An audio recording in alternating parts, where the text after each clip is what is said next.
Madam ఏం చేస్తారు sir? She's part of organisation. Prime minister అది ప్రెసిడెంట్ అవ్వాలి.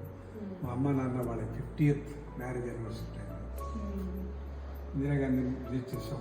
స్టూడెంట్ నేను ఇంజనీరింగ్ కాలేజ్ స్టూడెంట్. అప్పుడే ఇంజనీరింగ్ కాలేజ్ స్టూడెంట్ ఉన్నప్పుడు ప్రెసిడెంట్ని ప్రైమ్ మినిస్టర్ని చేసాం.